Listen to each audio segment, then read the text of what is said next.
Bonjour à tous et à toutes, merci d'être de retour pour ce second palmarès. Le premier parlait des folles attachantes et d'autres un peu moins attachantes. Cette fois, il sera question de bienveillance. Oui, parce que le bienveillant peut lui aussi se présenter sous différents visages. C'est justement ça le concept de palmarès. Présenter les nuances de gris de différentes particularités humaines, allant des folles aux cyclistes, en passant par les parents. Oui, les parents, un jour, ce sera votre tour. Hé hé! Avant de partir à la découverte des différents types de bienveillants, je rappelle que mes palmarès ne sont pas scientifiques, les plus rusés s'en seraient doutés. Alors, oubliez un instant que si l'humain est capable du meilleur, il est aussi capable du pire. C'est parti pour les bienveillants. Bienveillant numéro 1, le Mère Teresa. Ça, c'est le bienveillant pur, le diamant brut. Le Mère Teresa est bienveillant par défaut, sans même se poser de questions. Il est là, généreux, attentif au bonheur des autres, gratuitement, juste parce que c'est un bel humain. Ah. C'est celui qui sourit à tout le monde dans les magasins ou qui visite des personnes âgées dans ses temps libres. Vous voyez le genre? Et, surprise, surprise, il fait tout ça sans avoir besoin de flasher sa gentillesse sur Instagram. Minute commanditée par Jésus.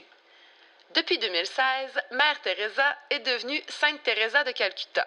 Juste pour vous donner une idée de l'âge qu'elle aurait si elle n'était pas morte en 1997, elle est née dans l'Empire ottoman. Tu sais, l'Empire qui n'existe plus depuis 100 ans. Elle est reconnue pour ses talents de stylisme, mais aussi et surtout pour avoir fondé les missionnaires de la charité et avoir consacré sa vie à aider les pauvres et les malades.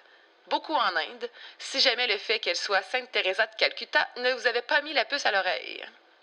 De retour au bienveillant Mère Teresa maintenant.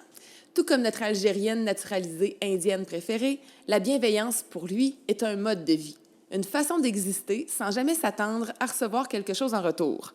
Une chance qui existe et j'espère pour vous que vous en connaissez un. Bienveillant numéro 2, le miroir. Lui, c'est plus compliqué. Il projette ses besoins et ses préférences sur les autres. Tu sais, ta grand-mère qui te donne un dictionnaire de mots croisés? Le bienveillant miroir est gentil pour vrai, là. Généreux, serviable, on l'aime. Mais il manque d'écoute et il offre ce que lui, il aimerait recevoir. Vous en connaissez un, c'est sûr. Le genre qui t'achète un poêle à quesadillas sur le fly parce qu'il aime le mexicain. Olé! Ou qui t'offre un billet pour un concert de chant grégorien parce que lui, ben ça le passionne. Ça reste que être bienveillant un peu tout croche, c'est mieux que de ne pas être bienveillant du tout. Bienveillant numéro 3, le caporal. Lui, il veut ton bien, que ça te plaise ou non. Pas le genre complaisant, là, qui va te laisser rouler dans ta marde tranquille. Non, non. Ton bonheur, c'est sa priorité. Il a mis en place un plan quinquennal dans lequel je te conseille vraiment d'embarquer. Quand le bienveillant caporal débarque dans ta vie, t'es mieux d'être prêt à rayonner et à siffloter en marchant sur un méchant temps. Tu sais, le bienveillant qui décide de quoi t'as besoin? C'est lui qui t'apprend que t'es plus heureux maintenant qu'à nettoyer ton auto ou que c'est bon pour toi le jus de chou kale qui vient juste de te faire avec amour. Il appréciera un petit peu de reconnaissance, s'il te plaît. Bienveillant numéro 4, le Boy Scout. Le Boy Scout, c'est le rassembleur. C'est celui qui peut mobiliser une communauté au complet pour payer des traitements hyperbares à un enfant malade. Minute commanditée par la BA du jour. C'est Robert Baden-Powell qui s'est donné la peine de fonder le scoutisme il y a plus de 100 ans. Petite confidence de moi à vous ici, j'ai pensé toute mon enfance que son nom était Baden-Power. Ouais, c'est ça.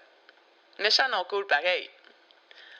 Ce fameux Robert Baden-Powell, donc, qui avait un nom de famille composé bien avant son temps, est né à Londres en 1857, est rentré dans l'armée et s'est distingué, entre autres, à la Seconde Guerre des Boers en Afrique en 1899.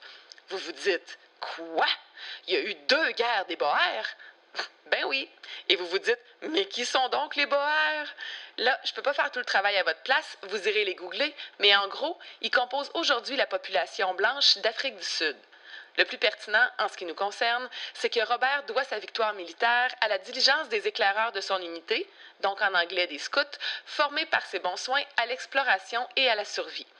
À son retour en Angleterre, fort de ce grand succès, il décide donc de former les jeunes à faire la paix, et non la guerre, et c'était parti pour la grande aventure du scoutisme. De retour au bienveillant Boy Scout maintenant, je tiens à préciser que ses talents s'étendent bien au-delà des feux de camp et des chansons à répondre. C'est vraiment le champion du travail d'équipe.